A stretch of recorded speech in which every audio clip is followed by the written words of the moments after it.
Bueno, buenas tardes. Estamos a tope. Estoy súper contenta de que haya venido tanta gente a oír a la conferenciante, que seguro que no nos va a defraudar, que va a ser una conferencia preciosa. Voy a leer un poco, para introducir a la conferenciante, el currículo de Sonia María Mulero Navarro, la cual realizó su tesis en la Universidad de Extremadura bajo la dirección del doctor Pedro María Fernández Salguero, que es catedrático de Bioquímica y Biología Molecular. La doctora Mulero analizó la implicación del receptor de tiosina en el desarrollo tumoral, identificando rutas de señalización y mecanismos epigenéticos. Durante esta etapa también estuvo a cargo de la sección de patología molecular del complejo hospitalario Infanta Cristina Perpetuo Socorro de Badajoz. Su primer periodo postdoctoral fue en Madrid y en Barcelona, en los centros de investigación oncológica y en el Instituto Catalán de Oncología, bajo la dirección del doctor Manuel Esteller, director del programa de epigenética y biología del cáncer de ambas instituciones. El segundo periodo postdoctoral fue en el Centro de Cardiología Molecular y posteriormente como profesor asistente en el Departamento de Pediatría del Hospital del Monte Sinaí en Nueva York. Bueno, como todos sabemos, es uno de los hospitales más avanzados del mundo en cuanto a tecnología y, por supuesto, de una reputación excepcional, donde la profesora Mulero siguió profundizando en epigenética en leucemia infantil. Todos los resultados de su estudio, realizado a lo largo de su carrera investigadora, proporcionan información sobre la patogénesis de leucemias y enfermedades cardiovasculares. Esto puede permitir un mejor pronóstico para los individuos afectados, así como dirigir los futuros esfuerzos para el desarrollo de nuevas terapias. De hecho, el último trabajo que, junto con el Hospital del Monte Sinaí, que ha realizado la doctora Mulero, ha sido también con células madres pluripotentes para ver sobre hipertrofias cardíacas, que es una terapia muy interesante para este tipo de patología y que se presenta en enfermedades raras.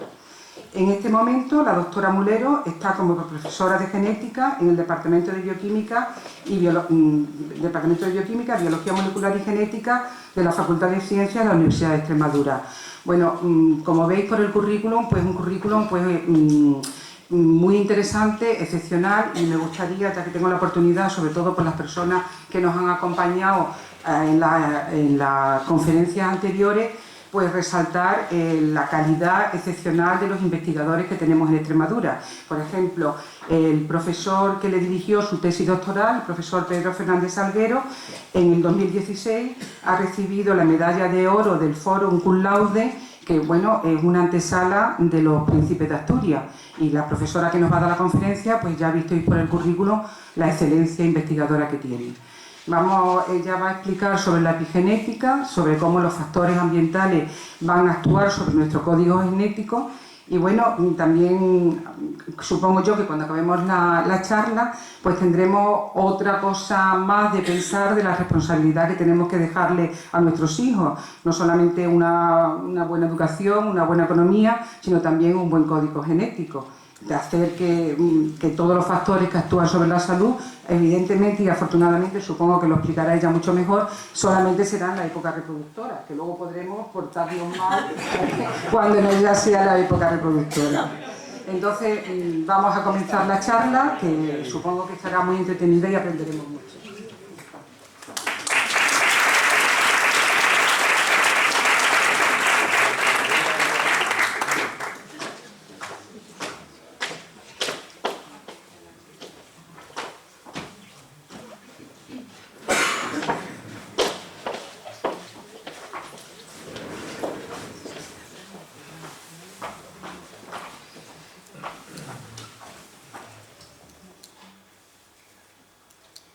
Bueno, pues buenas noches y primero de todo pedir disculpas por haber tenido que retrasar la conferencia por mis problemas de salud, pero bueno, ya recuperada, encantada de estar aquí. También darle las gracias a Carmen Barriga por invitarme a este ciclo de conferencias y a la Real Sociedad Económica Extremeña de Amigos del País de Badajoz, pues también por esta agradable acogida y sobre todo a ustedes por esta asistencia. Hace una semana fue el día en conmemoración de los supervivientes del Holocausto nazi, y leí un artículo en el que una de las nietas de uno de los supervivientes se había tatuado el número que su abuelo tenía marcado en el brazo cuando los nazis lo metieron en el centro de concentración, en el campo de concentración. Y lo que decía Jocelyn Diamond, se llamaba la chiquita, decía que explicaba que se había tatuado eso porque quería perpetuar la memoria de sus abuelos. Entonces, ante eso me quedé un poco pensativa diciendo, yo no sé si realmente ella sabe que cualquier persona cuyos padres hayan tenido este tipo de vivencia, pues queda ya marcado en sus genes.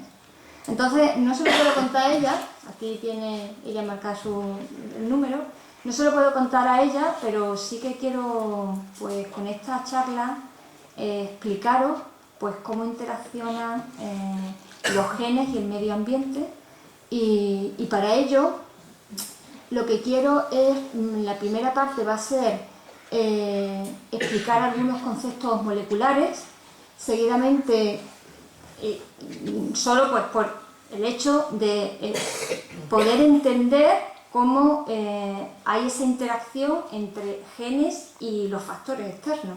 Luego, la segunda parte será dar una definición de la epigenética y, por último, presentar una serie de ejemplos en donde la epigenética tiene un papel importante en la herencia y en la clínica médica.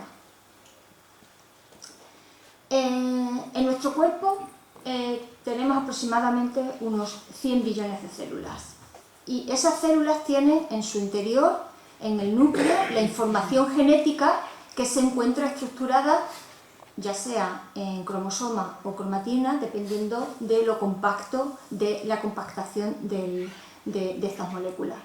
La cromatina está formada por ADN e histonas, y las histonas son proteínas que empaquetan este ADN, ¿no? Por otra parte, el ADN es una doble cadena que está formada por nucleótidos, y la unión de estas dos cadenas es a través de pares de bases nucleotídicas, que pueden ser guanina, citosina, adenina y timina. Y la unión es específica, es decir, guanina siempre es con citosinas y adeninas siempre con timinas. Definir la secuencia de ADN simplemente es una secuencia de letras, que cada letra representa un nucleótido, ¿no? Y en este caso, en este fragmento de ADN que tenemos aquí, pues sería timina, adenina, citosina, guanina y adenina.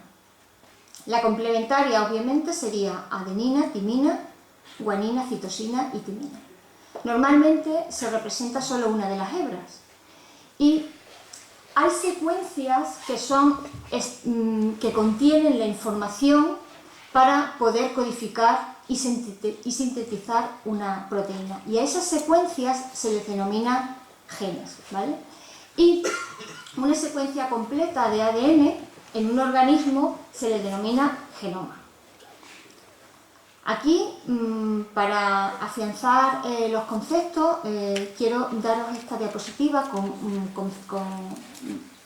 la descripción de lo que acabamos de decir, ¿no? El ADN es la información genética, las histonas son proteínas responsables del empaquetamiento del ADN, la secuencia de ADN es una secuencia de nucleótidos, el gen es una secuencia de ADN que codifica para una proteína, la proteína es un producto final, o el producto final de la información del gen, y el genoma, la secuencia completa del ADN de un organismo.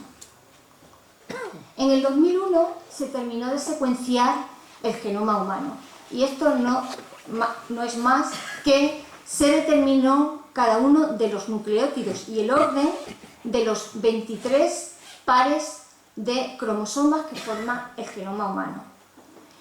La contribución que trajo el la secuenciación del genoma humano en la clínica médica fue el aumento de números de genes relacionados con enfermedades y enfermedades que estaban causadas por cambios en la secuencia de ADN. Antes del proyecto se conocían aproximadamente unos 100 genes y después se incrementó ese número a unos 2.850. Estos cambios en la secuencia del ADN pueden ser de varios tipos. Pueden ser deleciones, que serían la pérdida de un fragmento de ADN, inserciones, que sería la ganancia de un fragmento de ADN, y un cambio de nucleótido, que no deja de ser la sustitución de una base. Es decir, en este ejemplo que pongo aquí, esta guanina, este nucleótido, es sustituido por una timina. Sin embargo, hay situaciones que no son explicadas por estos cambios en la secuencia de ADN, como por ejemplo, tenemos individuos los cuales ambos tienen una misma mutación, ¿no? Y uno de ellos no desarrolla la enfermedad y el otro sí que desarrolla la enfermedad. Por lo tanto, tenemos diferencias en la incidencia de la enfermedad. Luego también tenemos otra situación en la que miembros de una familia tienen una misma mutación o un cambio en la secuencia, que es en el gen APC, que es uno de los causantes del cáncer de colon, pues uno de los miembros, un hermano, desarrolla la enfermedad a los 25 años de edad, mientras que el otro a una edad más avanzada, a 72 años. Por lo tanto, también digamos que hay diferencias en la presentación de la enfermedad, ¿no? Luego también, otra observación que se sacó de la secuenciación del genoma humano, al compararla con otras especies, fue que había un aumento del tamaño del genoma. Y no es porque haya más genes, porque al comparar la especie, el ratón, con humano, aproximadamente tienen el mismo número de genes, pero la diferencia estaba en regiones no codificantes. Es decir, el genoma humano, el aumento del tamaño del genoma humano venía por un incremento en secuencias no codificantes. Estas secuencias hoy en día se saben que son las denominadas DNA basura, ¿no? Y son responsables de la regulación de la expresión génica. Entonces, sabemos que normalmente estas secuencias no codificantes se encuentran en regiones cercanas al gen que se va a regular. Y estos mecanismos de regulación pues pueden ser con modificaciones en la interacción entre el ADN y las histonas o las modificaciones en los nucleótidos en el ADN. Estas modificaciones permiten que el gen se encuentre en estado activo o inactivo, permitiendo que se lea o no la información para sintetizar la proteína específica. Entonces, tenemos situaciones en las que deleciones, inserciones y cambios de nucleótidos pues no explican determinados aspectos clínicos, y por otra parte hay un alto número de regiones no codificantes del genoma humano que regulan la expresión génica.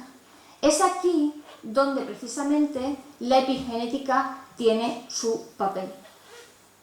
Tanto es que la epigenética se refiere a la regulación de la expresión de los genes que no va acompañada de estos cambios en la secuencia del ADN.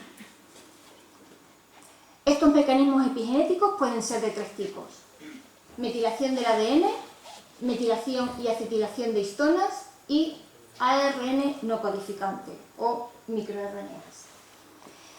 El mecanismo más estudiado, o mejor estudiado, es la metilación de ADN, que consiste en la incorporación de grupos metilos a determinados nucleótidos, normalmente citosinas, y la metilación y acetilación de histonas con la incorporación de grupos metilo y acetilo a las histonas. Cualquiera de estos tres mecanismos epigenéticos tiene la capacidad de activar o inactivar el gen. El mejor y clásico ejemplo para ver un cambio epigenético es en el caso de los gemelos. Los gemelos sabéis que genéticamente son idénticos, es decir, tienen la misma secuencia de ADN. En cambio, cuando se analizan y se realizan estudios en la metilación del ADN, se observa que hay una diferencia entre los gemelos incluso mayor cuando son más mayores. En este panel, en el panel izquierdo, podemos ver representado el cromosoma 12 en gemelos de 3 años de edad. Y podemos observar cómo hay ciertas diferencias señaladas con la flecha roja entre el gemelo 1 y el gemelo 2. Y esta diferencia es muchísimo más acusada, como estamos viendo, en gemelos con 50 años de edad. Vemos que el patrón es muy diferente en un gemelo con respecto al otro gemelo. Entonces, hasta aquí hemos dado una serie de conceptos moleculares para entender la epigenética, hemos dado la definición de epigenética y ahora quiero presentar cómo la epigenética tiene un papel importante en determinados procesos biológicos, como son la herencia epigenética transgeneracional y la aplicación de la epigenética en la clínica médica. Bueno, ¿qué es esto de la herencia epigenética transgeneracional? Bueno, pues como hemos dicho, el genoma es la secuencia completa de ADN de un organismo. ¿Y qué es el epigenoma? Bueno, pues el epigenoma no deja de ser el conjunto de modificaciones epigenéticas que regulan a este genoma. Mientras que el genoma es igual en todas las células del organismo, el epigenoma es diferente en función del tipo celular y de la diferencia de una célula. Es decir, no tienen el mismo epigenoma una célula cardíaca que una célula del pulmón. Cuando se dividen las células somáticas, que son las células que forman parte de los órganos, esta transmisión epigenética va de la célula madre a la célula hija, y es así como se renueva el órgano. Cuando se da esta división celular en células germinales, como el espermatozoide y el óvulo, esta información epigenética pasa del individuo pues, a otra generación. Es decir, esta transmisión de información epigenética del individuo a través de las generaciones se denomina herencia epigenética transgeneracional. El que hayamos recibido de nuestros antepasados un determinado epigenoma depende de una serie de factores que cambian ese epigenoma y son de distintas procedencias, desde la dieta hasta las horas de luz solares y estacionales, la exposición a agentes de enfermedades infecciosas, toxinas químicas, adicción a drogas, estatus económico, ejercicio, microbioma, tratamiento farmacológico, medicina alternativa, interacciones sociales y de conducta, estado psicológico. Ante esto tenemos dos cuestiones. ¿Cómo afectan estos factores a las modificaciones epigenéticas, las que hemos dicho, la metilación de ADN, metilación de histonas o ARN no codificantes? Y la segunda pregunta que nos hacemos es ¿cómo se distingue si la alteración epigenética producida es debido a nuestro propio ambiente o el ambiente de nuestros antepasados. Para la primera pregunta existen numerosos trabajos bibliográficos para cada uno de estos factores. Y el que voy a presentar va a ser uno relacionado con el factor de la conducta en un modelo animal.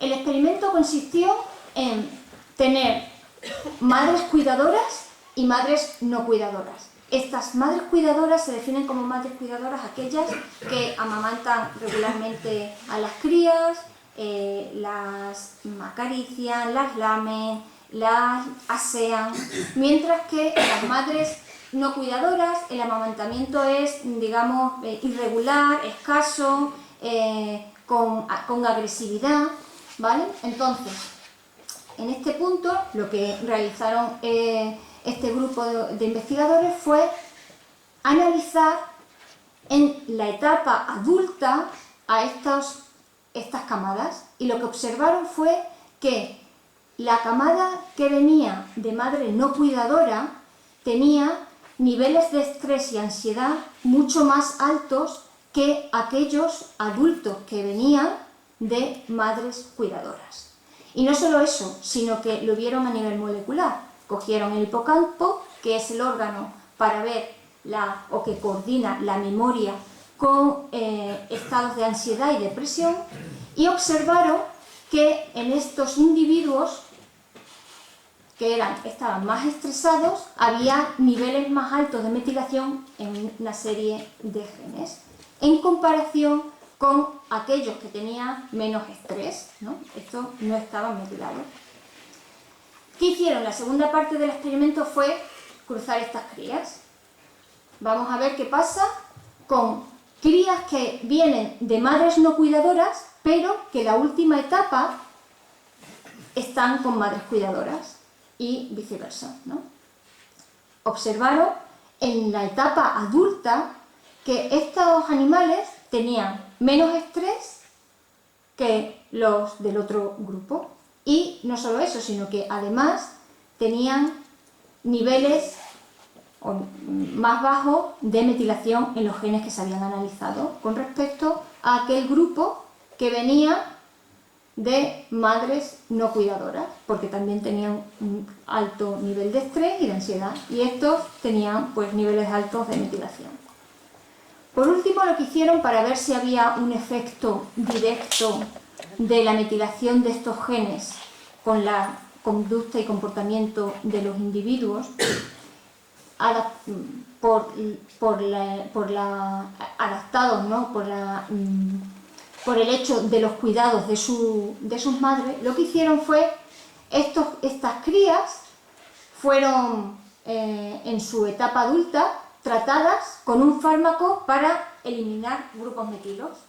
Y lo que hicieron fue, pues vieron que los niveles de estrés y ansiedad y los genes se encontraban no metilados si los comparábamos con aquella parte con aquel grupo de animales que eran iguales pero no estaban tratados con este fármaco. Por lo tanto, aquí podemos ver cómo un factor externo, que es la conducta, ¿no?, con mecanismos epigenéticos, pues afecta al comportamiento del animal en la fase adulta. Entonces, pues digamos que es un experimento bastante claro para ver cómo el componente epigenético existe en la conducta materna. Para la segunda pregunta es más difícil de contestar dependiendo de qué tipo de modelo de estudio se utilice.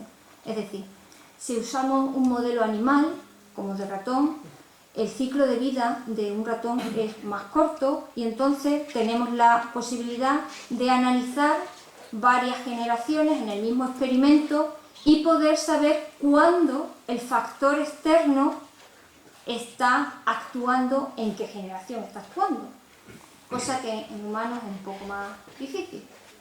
Para eso está este ejemplo de modelo animal en el cual a un ratón, bueno, una serie de ratones, se les sometieron durante la etapa, durante toda su etapa de nacimiento y crecimiento del individuo, se les sometió a un estímulo eléctrico asociado a una sustancia olorosa.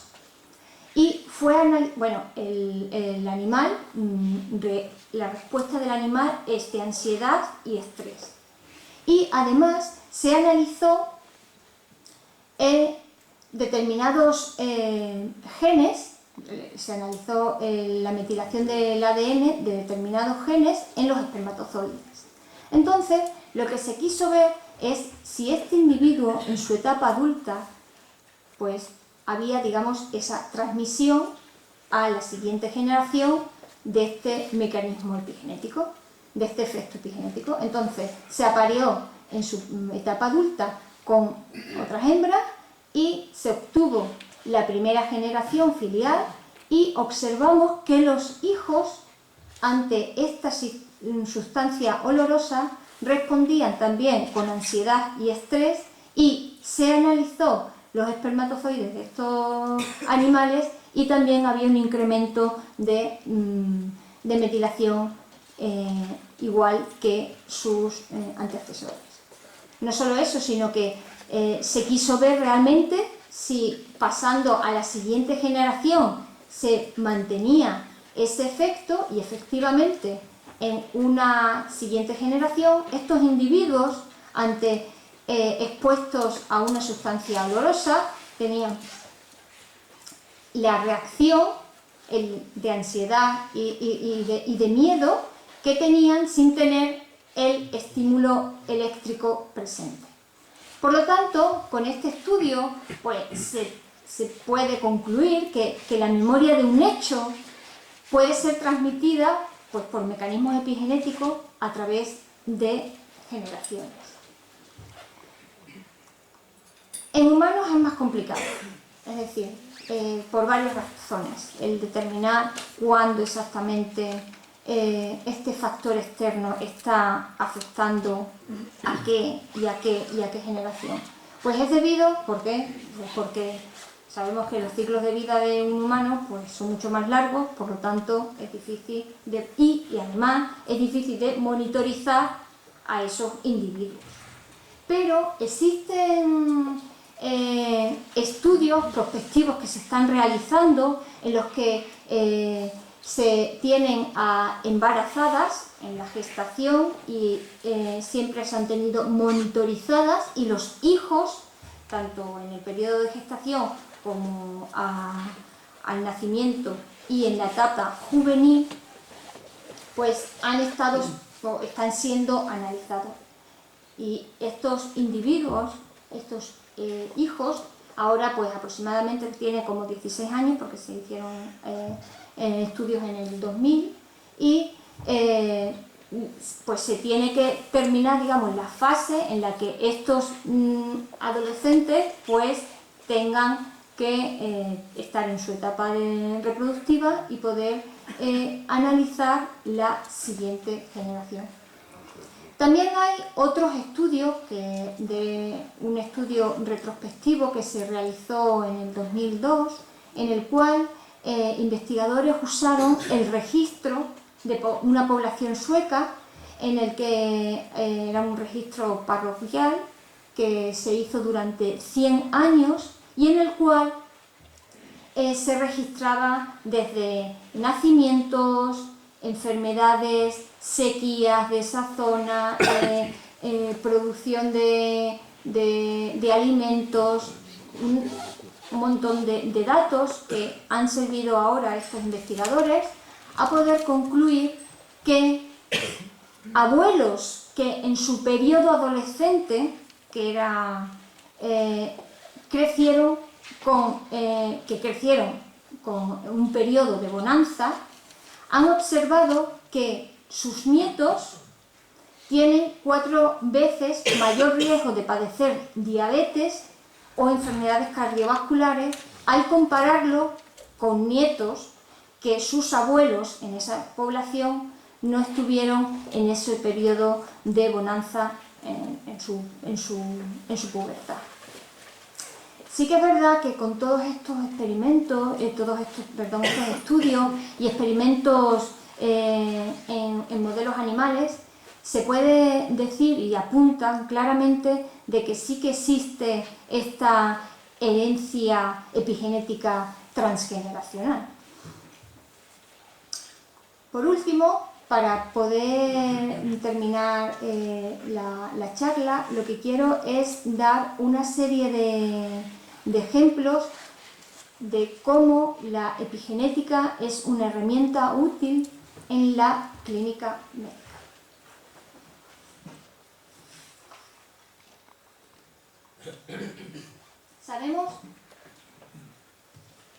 Sabemos que las enfermedades más comunes en esta sociedad, como son el cáncer, las enfermedades cardiovasculares, la salud mental, la diabetes, tienen un importante componente epigenético, que viene atribuido por cambios en el patrón tanto de metilación del ADN, metilación y acetilación de histonas o ARN no codificantes. Este cambio puede ser un indicativo del proceso patológico.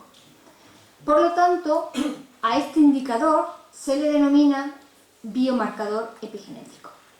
Estos biomarcadores epigenéticos por primera vez se detectaron o se analizaron en cáncer y se han usado para determinar la sensibilidad a tratamientos oncológicos, factores pronósticos, factor diagnóstico o determinar dianas terapéuticas.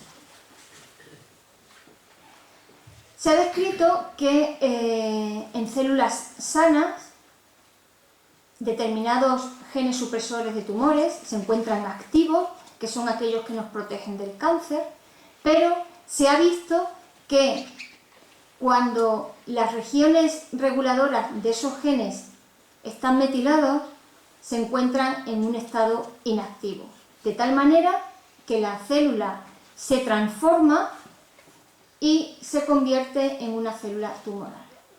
El determinar nuevos genes como marcadores epigenéticos es una tarea bastante importante en el campo de la epigenética en oncología, y es aquí donde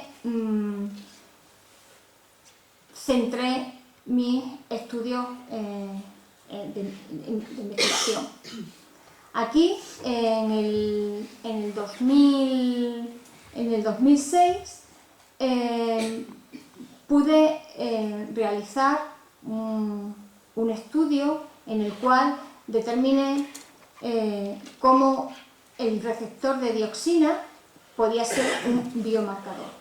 Este receptor de dioxina es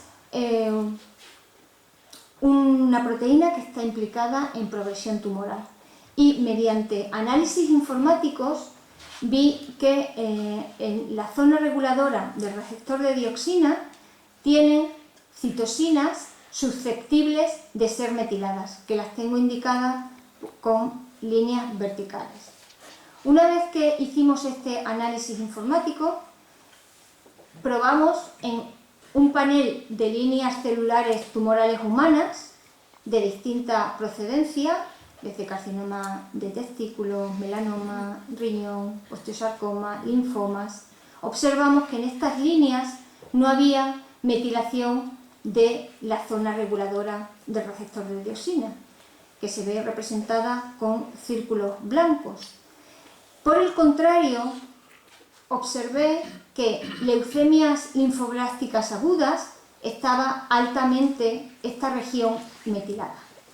Para darle solidez a este proyecto, lo que hicimos fue coger pacientes de leucemia linfoblástica aguda y ver y analizar esta región reguladora, y observamos que había un 33% de los pacientes que presentaban esta metilación en este receptor. Por lo tanto, pudimos concluir que el receptor de dioxina puede ser un biomarcador epigenético. En el 2008, también durante mi primer postdoctoral en Madrid con Manel Esteller, analicé otro grupo de proteínas que están también relacionadas con progresión tumoral, en las que este grupo de proteínas, la familia CHD, analicé las regiones reguladoras y observé que también había unas secuencias reguladoras susceptibles, zonas donde estaban susceptibles a la mutilación. Y lo que hicimos fue analizar todos estos miembros en un amplio panel de células tumorales humanas y observamos que CHD5 era el único miembro que se encontraba metilado, que está representado con un recuadro rojo, y estaba metilado en líneas tumorales de colon, de mama, de cervix, hepatocarcinomas y gliomas. Siguiendo el mismo línea de estudio que en previos estudios, lo que realicé fue coger tumores primarios de esas líneas que estaban metiladas y observamos que el 4% de gliomas, el 17% de los tumores primarios de colon y el 10% de los tumores primarios de mama tenían metilado CHD5. Por lo tanto, también sugerimos que este biomarcador o esta proteína también podía ser otro biomarcador epigenético. Ya por último, en mi último trabajo en el que identifiqué un biomarcador epigenético, fue identificando ARN no codificantes. Y me centré en una leucemia, que es una leucemia rara y además muy agresiva, la leucemia mieloide juvenil, que solo se presenta en niños de 2 años de edad. Existe solo un único tratamiento, que es el trasplante de médula ósea, y existe muy pocas dianas terapéuticas efectivas. Por lo tanto, mi primer reto fue problema, porque no había un modelo de estudio in vitro para poder estudiar la enfermedad. Por lo tanto, tuve que desarrollar un método o un modelo de estudio para poder analizar y ver esta leucemia. Y lo hice con una nueva tecnología, que es la denominada células madres inducidas, que consiste en coger células de un individuo, células somáticas, células perfectamente diferenciadas, como son células de la piel o sangre, y estas células somáticas se les introduce 4 factores de transcripción y lo que pasa es que estas células se convierten en células madres inducidas. Estas células madres tienen las características de diferenciarse a cualquier tipo celular. Por lo tanto, estas células pueden ser usadas para trasplante al individuo, al receptor, y de hecho no hay rechazo porque proceden del mismo individuo. Pueden ser usadas como modelo de estudio o estas células pueden ser usadas también para hacer un cribado de nuevos medicamentos. Mi contribución fue desarrollar un modelo in vitro específico para estudiar JMM, esta leucemia. Lo que hice fue coger pacientes con esta leucemia y también individuos sanos, generar estas células madres y diferenciarlas a las células que se encuentran afectadas en estos pacientes, que son un linaje hematopoyético, concretamente monoblastos. Y con estas células pues las usé para modelar la enfermedad. Antes de modelar la enfermedad quería ver si es válido este modelo. Por lo tanto, lo que realicé fue...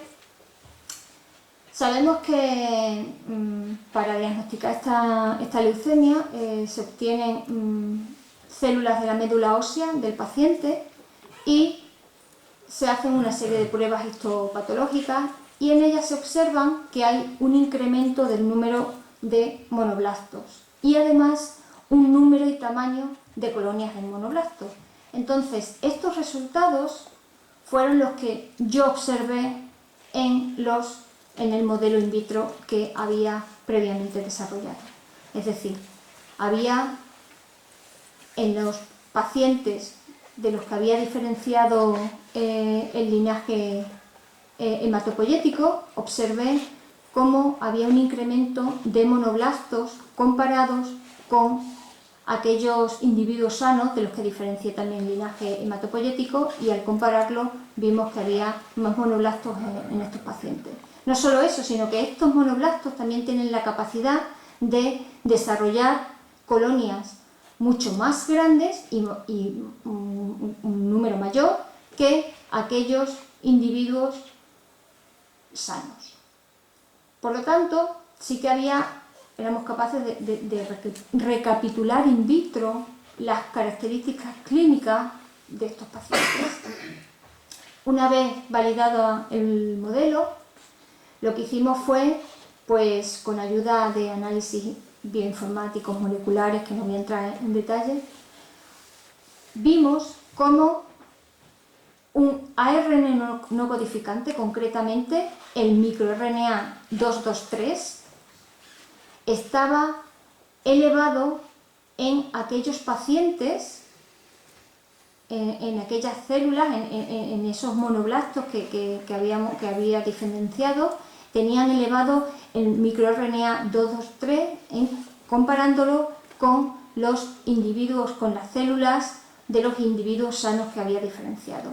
No solo lo vimos o descubrimos este aumento de este microRNA en el modelo in vitro, sino que sorprendentemente cogimos las células de la médula ósea de los pacientes con JMA y observamos que ese mismo aumento en el microRNA 223. ¿Vale? Por lo tanto, estamos viendo cómo claramente el microRNA 223 es un biomarcador epigenético. No solo eso, sino que además comprobamos que puede ser una diana terapéutica, porque lo que hicimos fue modular la expresión del microRNA en estas células y poder ver un fenotipo normal cuando bajábamos el microRNA 223. Por lo tanto, ahora actualmente estamos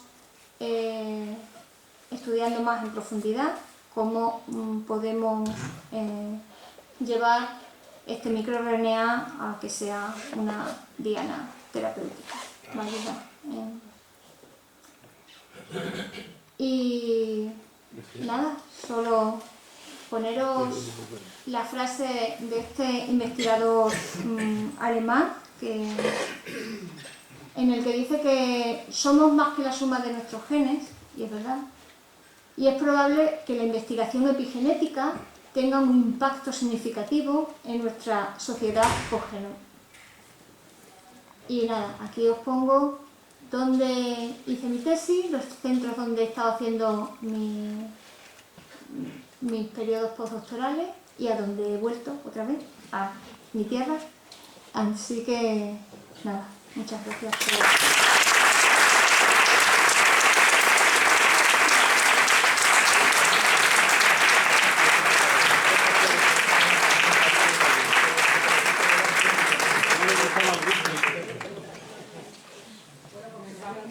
Ah,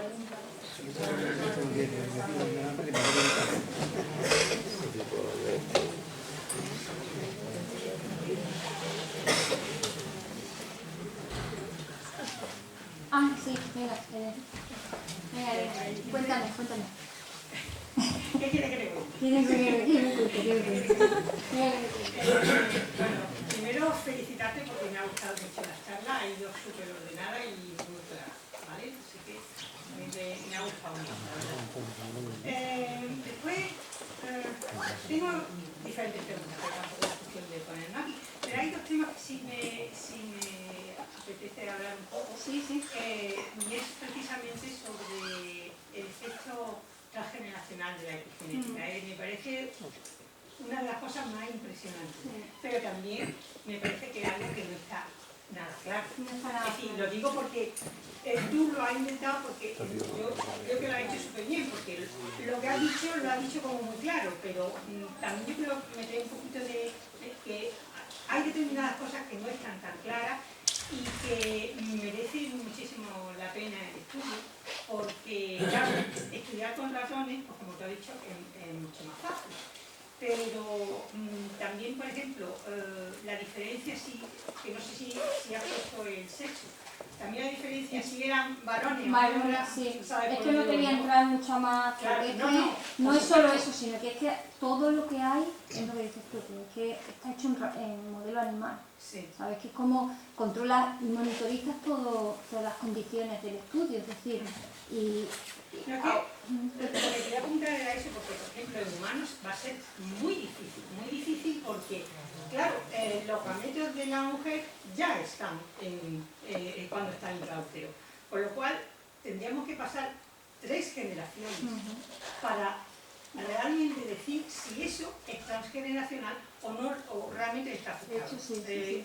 Aclarando un poquito por si acaso, Sí, para la gente, sí. es decir, si los óvulos de las niñas ya están intraútero formándose y la madre recibe un impacto, lo está recibiendo también la niña intraútero. Entonces, cuando la niña lo tiene, ¿por qué lo tiene? Porque lo ha recibido cuando está en el seno de la madre, porque ha sido transgeneracional. Entonces, y de hecho la madre no es controlada, claro, como la puedes tener. Claro, entonces, bueno, simplemente que ese tema me gusta mucho, que yo animo a la gente que es que de hecho no hay nada, es que en humanos es que no hay lo que sí que hay son un montón de estudios entre el efecto de las madres embarazadas con, eso sí, de hecho el último estudio es en el 2016 en el que se han analizado 6.000 embarazadas, en el cual se han hecho a los recién nacidos,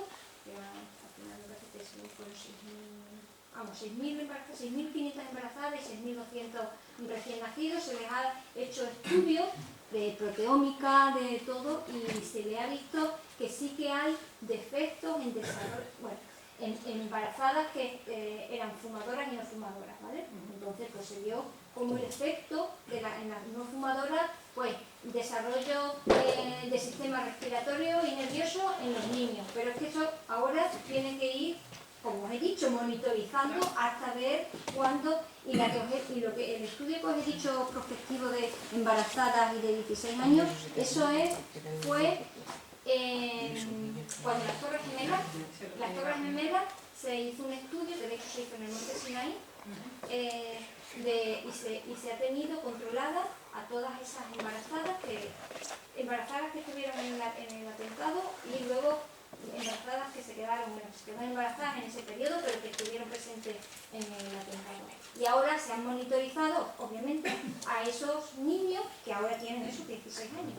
Pero claro, es que en humanos, es que te pones a mirar y la bibliografía es que no hay nada en términos científicos, porque divulgativos sí que hay todo y te cuentan y sí, es verdad. Es que sí que es verdad que hay un efecto, eso es que sin duda, y además el estudio animal está apuntando a eso, si es que yo no me cabe la menor duda de que no, es que existe, eso está.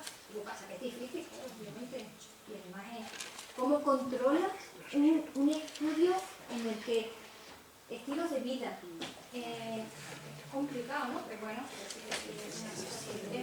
y sobre todo el mecanismo genoma molecular pues, se produce. Entonces sí que tiene que ser interesante, porque se tiene que eliminar y después volver a poner en el mismo sitio. Eso tiene mucho... Sí, porque además he puesto metido en que el epigenoma se borra y luego vuelve, en fin. Sí. Te